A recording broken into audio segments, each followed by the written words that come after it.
নমস্কার বন্ধুরা, আর্ট ফোরন কিচেনে আপনাদের স্বাগত জানাই। আমাদের এই কিচেনে আপনাদের জন্য থাকছে সম্পূর্ণ নিরামিষ রান্না। আজ আমরা আপনাদের সামনে রান্না করব গাজরের হালুয়া, যেটা খুব ভালো একটা ডেজার্ট। আর এটা আপনারা বাড়িতে অতিথি আসলে তাদেরকে সার্ভ করতে পারেন। চলুন দেখি কি কি লাগছে এটি তৈরি করতে, কিন্তু তার আগে অবশ্যই আমাদের চ্যানেলটি সাবস্ক্রাইব করুন আর পাশে থাকা বেল আইকনটি প্রেস করুন, যাতে পরবর্তী রেসিপিগুলো আপনারা মিস না করেন। তাহলে চলুন শুরু করি। বানাতে প্রথমেই আমাদের যে উপকরণটি লাগছে সেটি হচ্ছে গাজর। গাজর এখানে আমরা ধুয়ে ভালো করে কুড়িয়ে নিয়েছি। আর লাগছে কনডেন্স মিল্ক, খোয়া ক্ষীর আর ঘি, চিনি, এলাচ আর কাজু বাদাম। আর লাগবে দুধ। কড়াই চাপিয়ে দিয়েছি। এবার এই কড়াইয়ের মধ্যে আমি ঘি দেব, পরিমাণে একটু বেশি।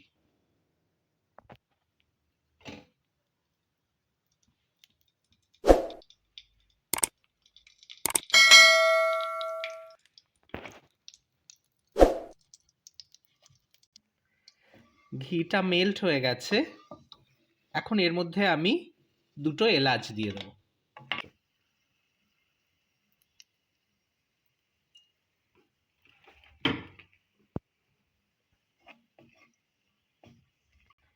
এবার গাজরটা দিয়ে দেবো।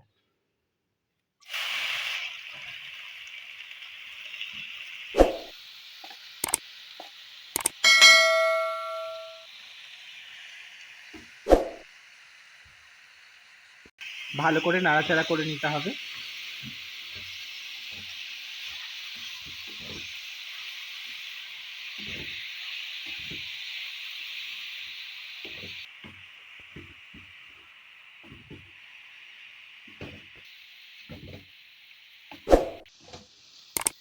কড়াইয়ে এটা ভালো করে নাড়বেন যাতে নিচে লেগে না যায়। ফ্লেম মিডিয়াম রাখতে হবে। এটা অনেকক্ষণ নাড়তে হবে। দেখবেন নাড়তে নাড়তে গাজরের রঙটা অনেকটা পরিবর্তন হয়ে গেছে। এটা এখন আরো হবে। গাজরটা একদম সফট হয়ে গেছে। এটা ঘিয়ে ভাজতে ভাজতে একদম সফটই হয়ে যাবে আর কড়াই থেকে ছাড়তে শুরু করবে।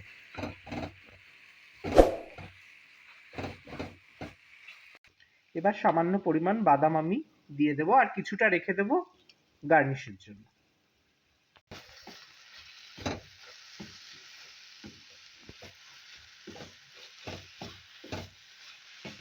গাজর থেকে ঘি ছাড়তে শুরু করেছে, দেখছেন আপনারা। এবার আমি দুধটা দিয়ে দেব।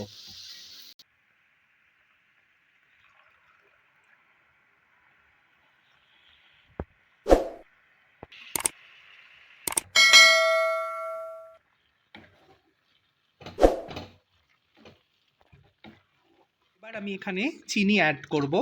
চিনিটা আপনারা বুঝে দেবেন, কেননা গাজর যদি খুব মিষ্টি হয় তাহলে পরিমাণটা বুঝে দেবেন। আমি এখানে 500 গ্রাম মতন গাজর নিয়েছি।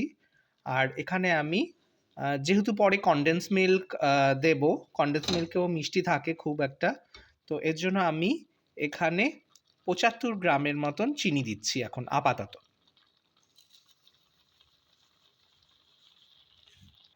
এবার আমি এর মধ্যে খোয়া ক্ষীর দেব।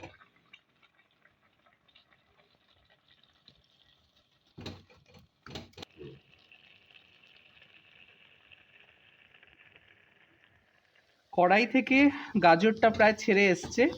এটা করতে প্রায় 15 থেকে 20 মিনিট সময় লাগলো আমার। এবার আমি এখানে কনডেন্স মিল্ক দেব, সামান্য পরিমাণ কনডেন্স মিল্ক মিক্স করে দেবো।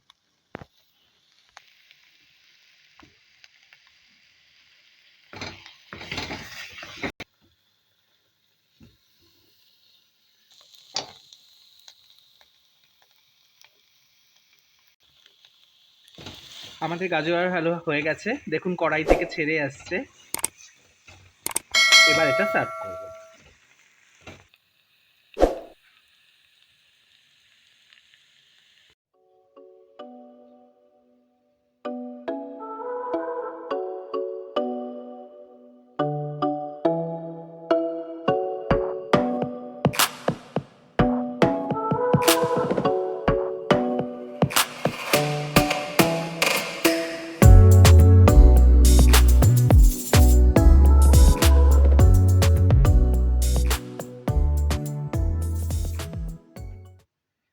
তাহলে তৈরি হয়ে গেল আমাদের গাজরের হালুয়া।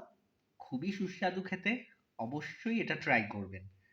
আর আমাদের রেসিপিটি যদি ভালো লেগে থাকে তাহলে নিচে কমেন্টস বক্সে কমেন্ট করুন, লাইক ও শেয়ার করতে কিন্তু একদমই ভুলবেন না। পরবর্তী রেসিপি নিয়ে খুব শীঘ্রই আপনাদের সামনে হাজির হব। ধন্যবাদ।